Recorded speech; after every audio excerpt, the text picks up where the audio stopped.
At this time, the host for today's ceremony, Lieutenant General Anderson, accompanied by Command Sergeant Major Barker, Colonel Hegseth, and Command Sergeant Major Scott, will conduct the official casing of the Fort Liberty garrison colors for the last time, and the uncasing of the Fort Bragg colors.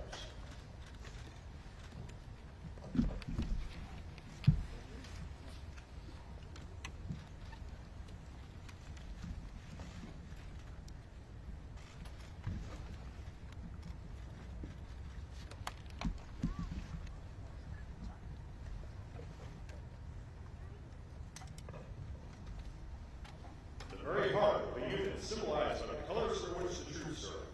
The colors stand as a silent reminder of the past glories and traditions, lend inspiration to the present endeavors, and shine like a guiding beacon into the future.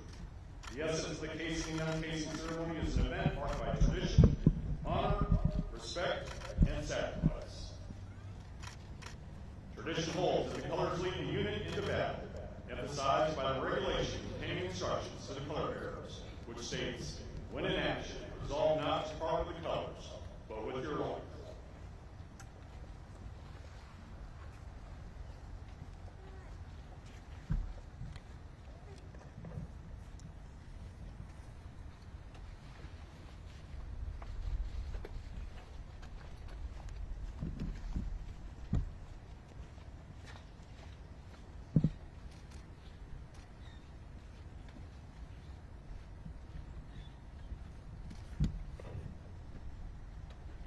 Just like the casing, the uncasing ceremony is a simple event, rich with tradition and heritage.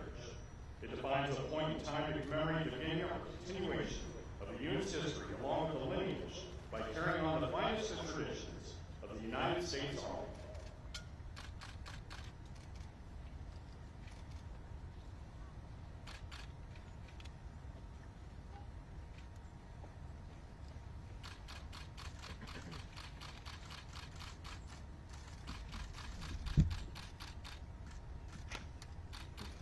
Effective 10 February 2025, Fort Liberty Installation Code 37225 is redesignated as Fort Bragg in accordance with the Secretary of Defense, Title 10, United States Code, Section 113.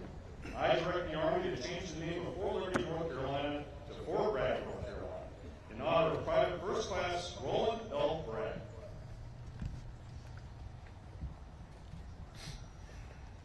Ladies and gentlemen, Lieutenant General Gregory K. Anderson. Hey, good morning, everyone. Ladies and gentlemen, soldiers, families, and honored guests, thank you for being here today. It's a great day for our Army and our community.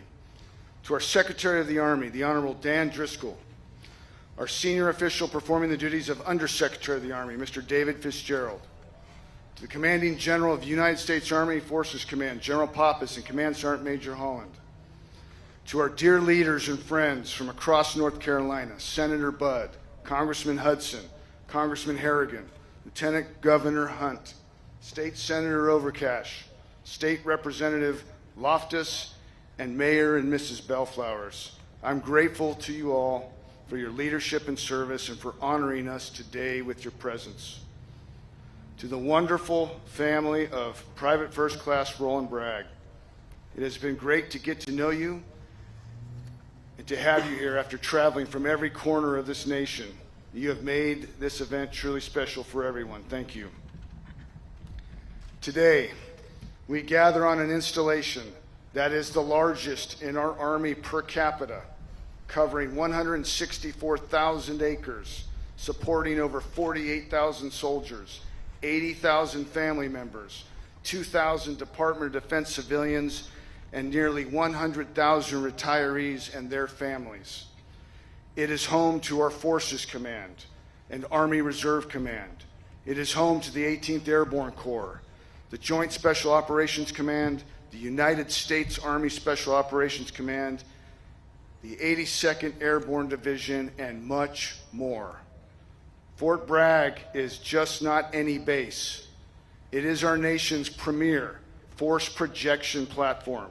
It is a culture of toughness and war fighting, and it is a way of life. We refer to Fort Bragg as the center of the universe, the beating heart of our Army's ability to deploy without warning anywhere across the globe to help and assist others, to respond to crises, to deter conflict, and if necessary, to fight and win our nation's wars.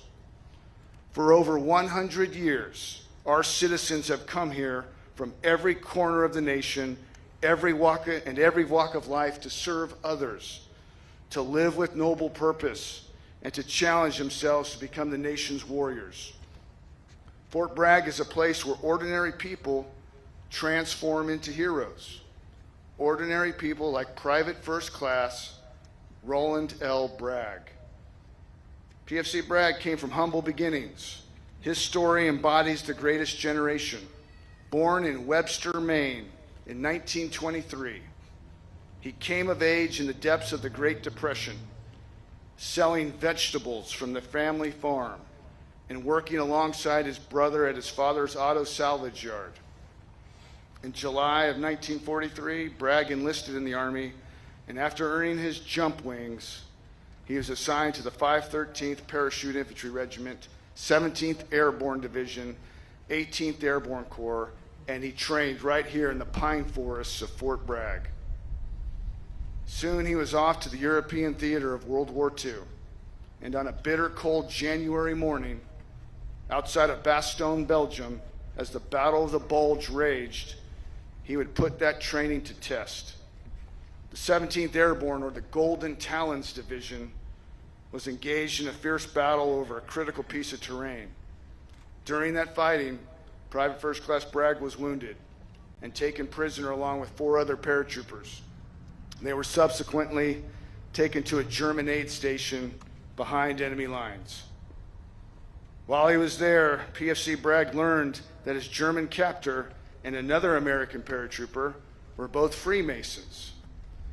They somehow convinced the German guard to let the prisoners go, but only if Private First Class Bragg first knocked the German guard out with a rifle, so it looked like he struggled. Wounded as he was, PFC Bragg was more than happy to oblige. As well as he took the German soldier's uniform and then he commandeered a German ambulance nearby.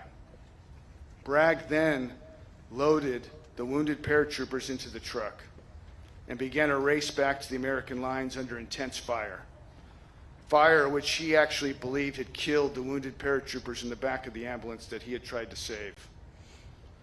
It was for this action that PFC Bragg earned the Silver Star, the 3rd highest military decoration for valor in combat.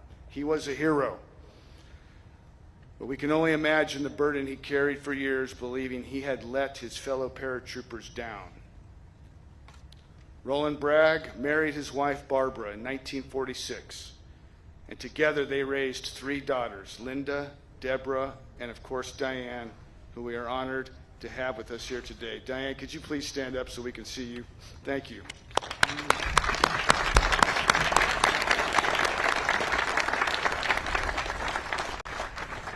With his family by his side, he enjoyed the long peace which his generation fought so hard to secure. Bragg rarely spoke of his service, and for nearly 50 years he continued to believe he was the sole survivor of the desperate flight from captivity in the Ardennes. But his Army story didn't end there. As the 50th anniversary of the Battle of the Bulge approached, John Martz, a fellow member of the 17th Airborne Division, was reflecting on his own wartime experience. John, too, had been wounded in the battle near Bastogne and found himself in a barn 20 miles behind the German lines. Someone, a nameless paratrooper, had loaded him and 3 others into an ambulance and drove them to safety. John Martz began writing letters to surviving members of his division, searching for the man who had saved his life. One of those letters was sent to Private First Class Bragg. Quote, "I remember sitting at the kitchen table reading that letter," Bragg told a California paper, "and chills went up and down my spine." Soon after reading the letter, Roland traveled to California and was reunited with the paratrooper whose life he had saved. 2 ordinary men, bound by an extraordinary moment, found each other across the decades. This reunion wasn't just a footnote in Roland's story. It was and stands as a testament to the bonds, forged here in this place. Bonds that many who have trained and served here would immediately recognize and feel. From the pine forest where Roland trained to the battlefields of today, Fort Bragg has carried that spirit forward, shaping warriors who have answered the call across the years. Over 80 years have passed since Roland Bragg arrived here. 8 decades of soldiers from Fort Bragg deploying to every major conflict, defending America and her allies across the globe. And they come home to Fort Bragg. For some, it may be home for just a few months, and for others, a lifetime. But this place is more than a military stronghold. It's the lifeblood of our region. If it were a city, this 260,000 strong person community would make it the 5th largest in North Carolina. Its economic impact, over $8 billion annually, fuels jobs, businesses, and growth in Fayetteville and across Cumberland County. Our soldiers, our spouses, and veterans are seamlessly intertwined in this community. Teachers in our schools, nurses in our hospitals, students at Fayetteville State and other institutions of higher education.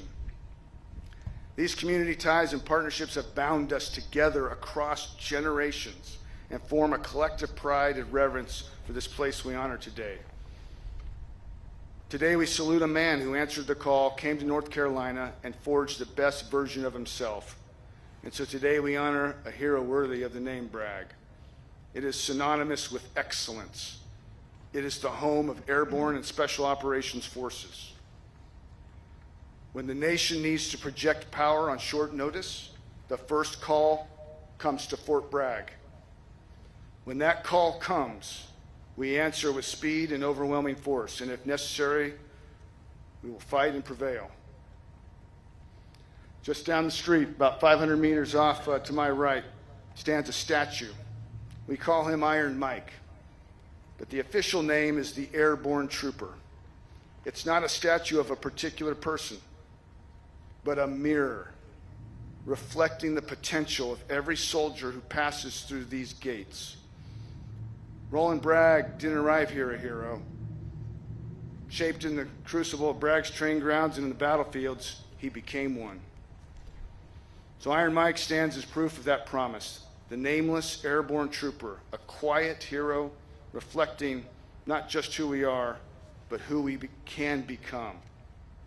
And it has been my experience that this place and our nation and our army are chock full of people like Roland Bragg. Fort Bragg is where soldiers transform, where the ordinary find the extraordinary, and where the call finds its answer, where a quiet man from Maine emerges a hero.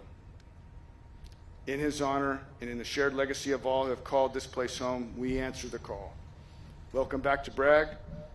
May this place continue to forge heroes for our nation. Airborne, all the way.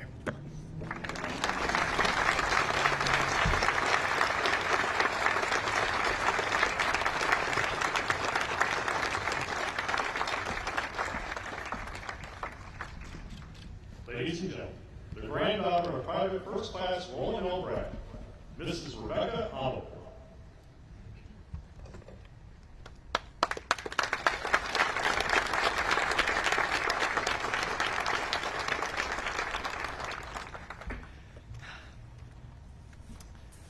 Well, good morning, everybody. Reflecting on memories of my grandparents and the question on many folks' minds after the renaming announcement, who is Roland L. Bragg? Well, let me tell you, he was a loving and devoted husband, father, and grandfather. He was a provider. He was a pillar of our small community in Nobleboro, Maine, and a philanthropist that did not seek recognition for his generosity. Even his own family did not know the full extent of his generosity until after he was gone.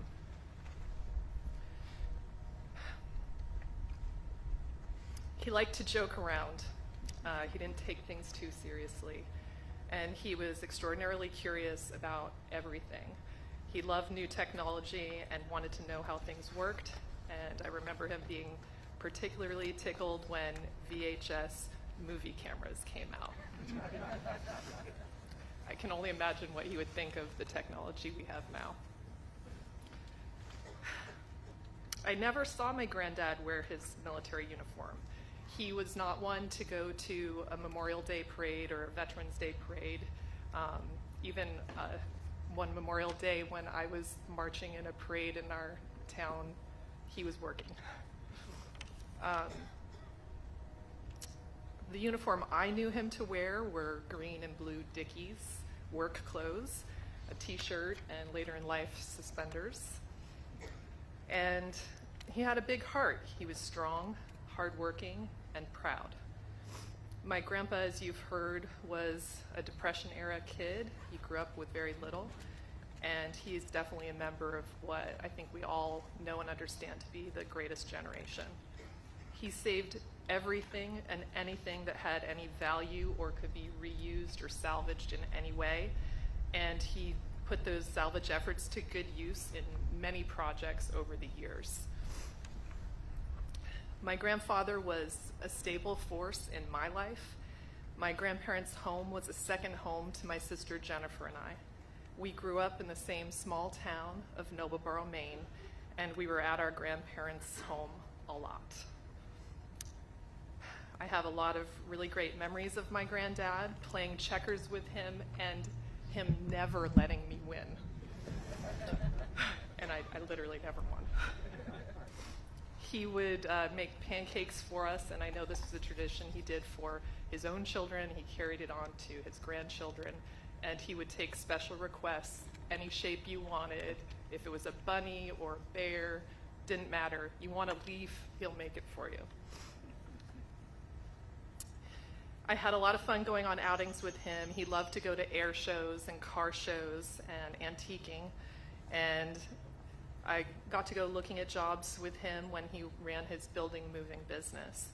I remember climbing under buildings, learning about foundations and heavy equipment, construction, hydraulics, and learning negotiation and people skills from observing my grandfather and how he dealt with people around him, including his customers. One of my favorite jobs that we looked at together was out in Vinyl Haven, which is a small island off mid-coast Maine. And it was so much fun because we got to take the ferry boat out to the island. My granddad also provided encouragement for us to do well in school and rewarded each A with $1, which may not sound like much today, but in the 1980s, I assure you it was much appreciated. He was a very hard worker, almost to a fault. He was a man of many talents, a jack of all trades, and if something needed to be done, he would figure out how to do it. I remember him building cottages, salvaging buildings or items within them, moving buildings, operating and working on heavy equipment, welding, working on vehicles, working on and building a retaining wall for the home which we affectionately called the brick house that he and my grandmother had intended on moving into when they downsized, although they never did move into that home. He never talked about his time in World War II with me. I love history and was curious about it, and I discussed it with my grandmother a number of times. And I feel very blessed. You heard a moment ago the story of the man, John Martz, who reached out to him from California. This happened in the mid-90s. Again, my grandfather had spent his entire life thinking everyone in the back of that ambulance had died, and I feel like it was a tremendous gift for him to learn that someone had survived, and it was a true blessing. I also really love the story that my grandmother told me, which is also recounted in what is our history book for Nobleboro, Maine. I'll show you guys a copy here. This was a book that was written in 1988, and this was done in celebration for our bicentennial. And my grandparents both are featured in this book for a number of different reasons because they were very involved in their community. But there is one story that's recounted in here. It's one that my grandmother had shared with me. My grandmother told me that she and my grandfather were dating before he left for the war, and she decided to send him a Parker pen and pencil set with metal caps for Christmas. When he got that set, he wore it over the pocket over his heart. And thankfully, when he was hit in the chest with shrapnel, the metal pen and pencil prevented the shrapnel from entering his heart. He was sent to an Army hospital to convalesce, and during that time, he wrote home to his brother Floyd and Floyd's wife Lizzie in a letter dated February 22nd, 1945. I'm going to just read you a short passage from that letter. When I got back to the rest camp, I came to the hospital to let them take some steel out of me. All I've been doing here is writing letters. This war is no fun, though. There's too much grief in it. I lost a lot of my buddies, but they all went down fighting. I learned one thing, and that is rank doesn't mean a thing when you're in a tight spot. It's the one with a little common sense. All I can say is that I thank God that I'm still here today.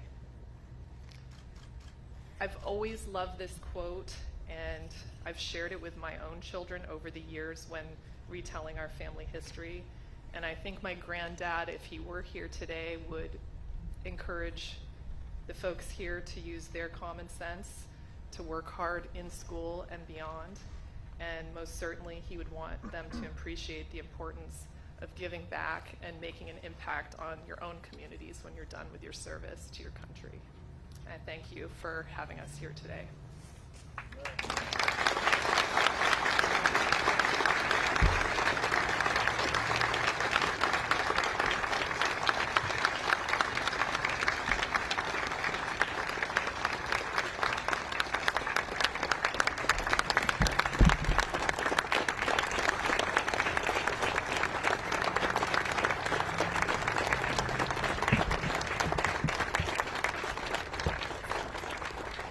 At this time, we invite the family of Private First Class Roland Bragg to join the Honorable Daniel Driscoll, the 18th Airborne Commander, and the Command Sergeant Major in the Fort Bragg Garrison Commander, Command Sergeant Major, for the signing of the bill.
Ladies and gentlemen, please stand for the playing and singing of the Army song.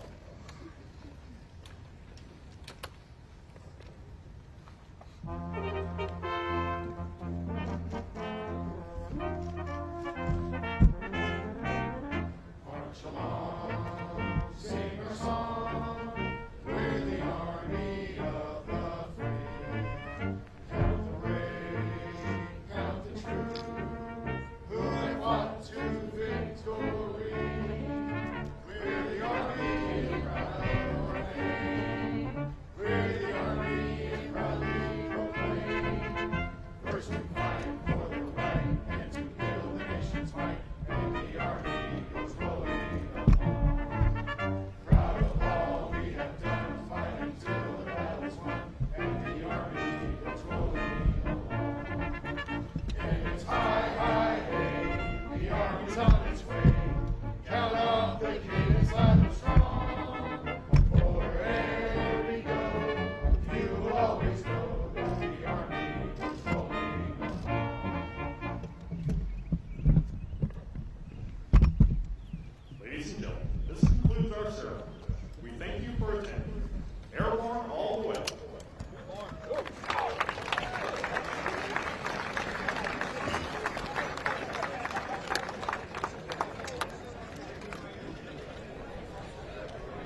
You